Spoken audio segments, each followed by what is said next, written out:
What is going on out there, peeps? All right, let's get back over what's happening in Iraq.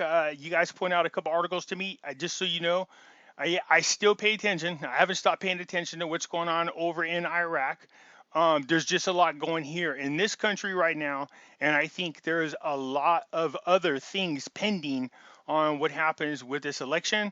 Again, this is just speculation.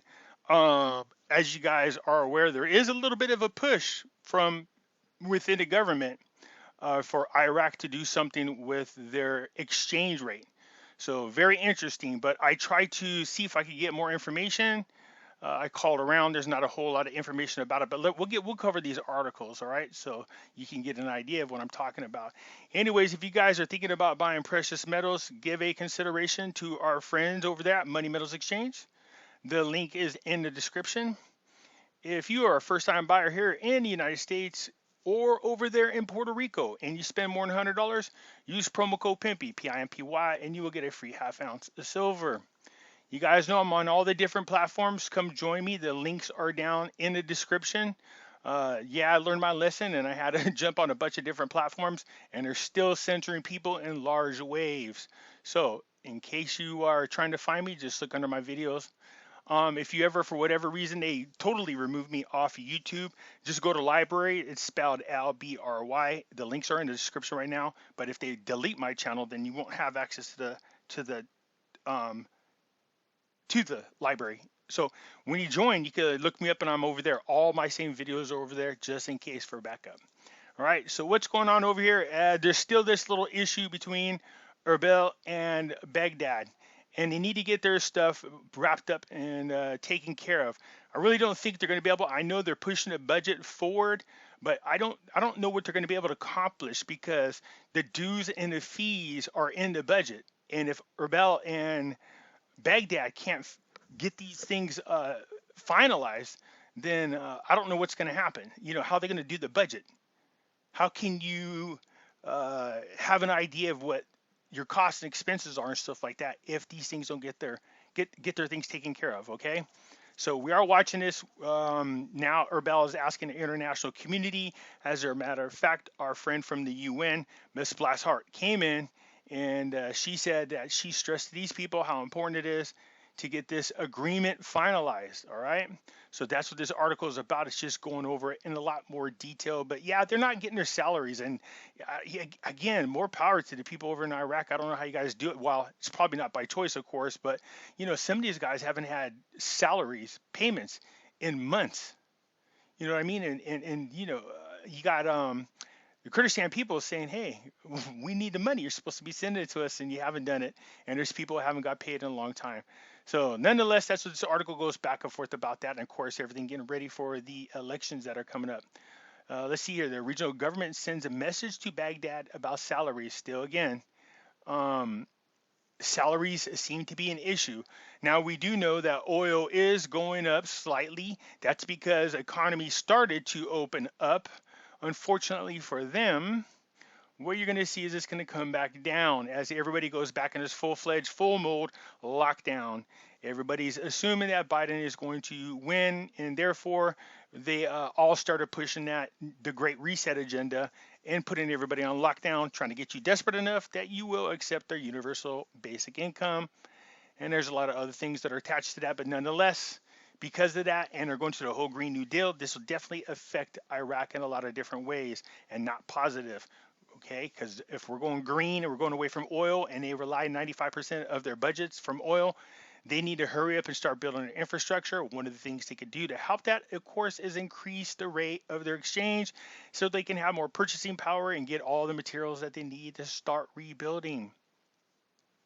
So, a new statement from the Finance Committee on the economic reform plans. So, you know, they're going over the Ministry of Finance, when he put together the white papers or the reform papers, he said this wasn't for now, these were for future governments. It was a plan that would take, you know, a few years to do.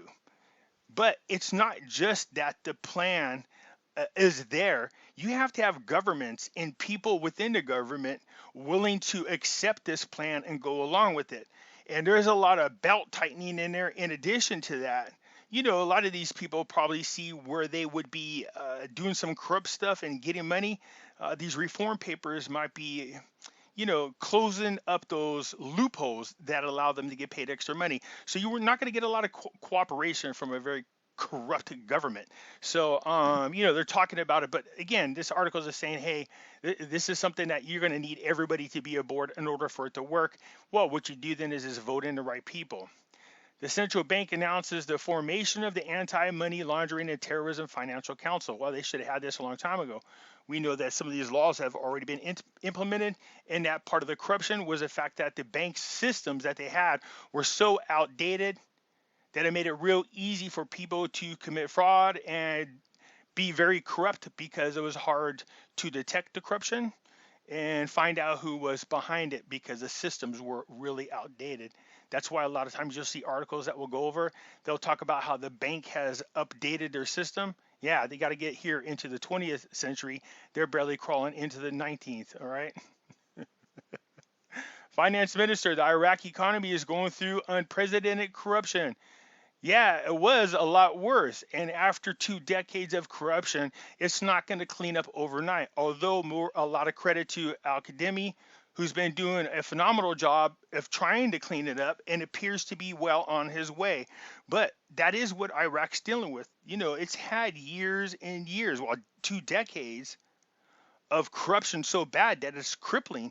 So by the time you go through and start literally starting from scratch with your systems and training and, the issue with oils, the wars, ISIS, the whole 9 yards, it makes it really hard to, get back on your feet and get things on the right track.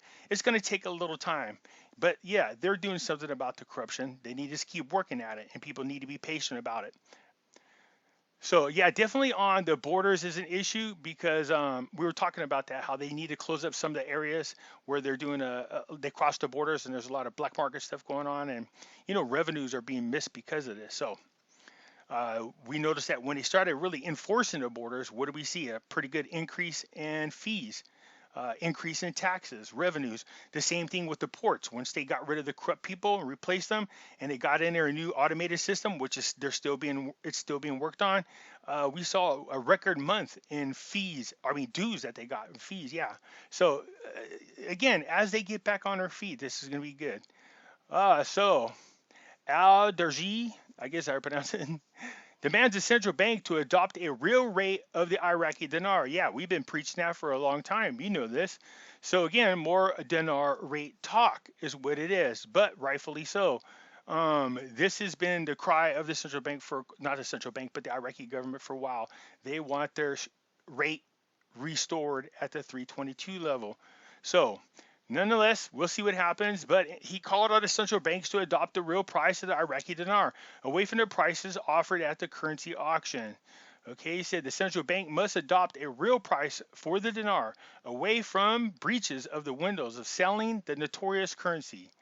Disclosing bills and documentary credits provided by banks in exchange for transferring hard currency aboard and checking their credibility. So basically what's happening is, look, these banks, these people that do, like check cashing or stuff like that, those types of banks, they benefit from these auctions, but what they're actually doing is they're doing some pretty corrupt stuff.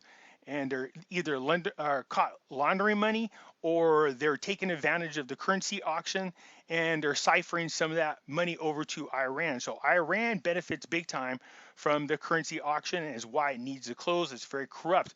But the last I remember, we did an article, they were talking about that was being the responsibilities of the currency auctions were being switched over to Kurdistan. So I don't know what's going on. We know there used to be corruption. Is there corruption still continuing? Nonetheless, I understand what they're saying. They do need a new rate. And again, in my opinion, the rate change should be a pretty beefy one so they can start doing infrastructure. All right. But yeah, this talk's been going on for a while. We definitely need to keep an eye on it. So Al-Qademi's government discloses the date for the approving of the 2021 budget. So here's the thing that gets me. If you listen to what this article says, it kind of sounds bad, but listen, it says, Tuesday, the government of Iraq, Al-Qademi, announced a date for approving the country's general budget. He said the spokesperson for the Council of Ministries, Minister of Culture, Nazim, said in a press conference held today after the end of the cabinet session uh, that in the absence of a general budget for the country, it is not possible to declare sending sums of money to the Kurdistan region. So you know what I mean? They need a general budget, but they can't get the budget until the agreement between Erbil and Baghdad is ironed out. They need to go over what the fees and dues are. So yeah, so they're announcing that this next session, which is coming up, they're going to be voting on this budget. So this is going to be interesting. We will keep an eye on this and see if that's even possible. I don't know how you're going to do this without the agreement put in there. It could be that they just add an amendment later on. I know there's a lot of talk going around about the rate change being in the 2021 budget. That's always possible, but I don't want people to expect that. You know what I mean? They said they would talk about the rate. Nowhere did they ever indicate that a rate change would happen in the 2021 budget. Okay? There's plenty of reason to believe that it will. I'm just saying, I'm just trying to keep people grounded on what's going on. Okay? So, and again, this is a parliamentary finance reveals violations of the currency auctions, and we know this. This has been an ongoing issue. There's a lot of corruption involved in it. There's a lot of money being siphoned from here going over to Iran. So, and they're all backed by a lot of these people that work there are supported by Iran. So, yeah, we'll see.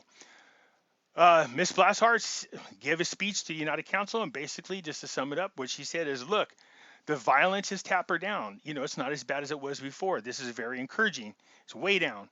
Things seem to be going right on track the way they need to be. Okay, but it comes over here. What she said: the centrality of Iraq in building regional stability is real. It should be repeated, and it must be protected from competition from foreign powers.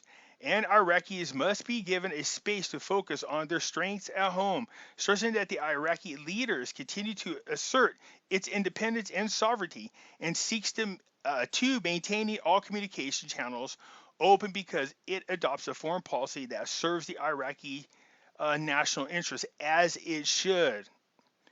As it should. And you can see right here, she says there's been decrease in attacks on diplomatic missions, which is what they're talking about, that truce from the armed gangs that were running around there, those militia fighters. They called off the truce, but, you know, Trump took a lot of soldiers out of there, and we haven't heard any new attacks since then. So, again, so that's it for now. There's a lot going on. There's a lot of expectations. I know a lot of people are talking about the rate change happening in the 2021 budget. Again, I want to make this clear. There's plenty of reasons to think that that might be possible, but stay grounded. It's not about what they talk about. It's about what they do. Remember that? All right, you guys? All right, so that's it right now for with Iraq. Yeah, I did see the article. Yes, they do want a real rate, but we don't know what that rate is, and I support that 110%. I don't know about you guys. All right, that's it for now. Let me know what you think. Hit the thumbs up button. If you're not a subscriber, please do so, because when you do, it helps out the channel, and I surely do appreciate it. And I'll catch you later.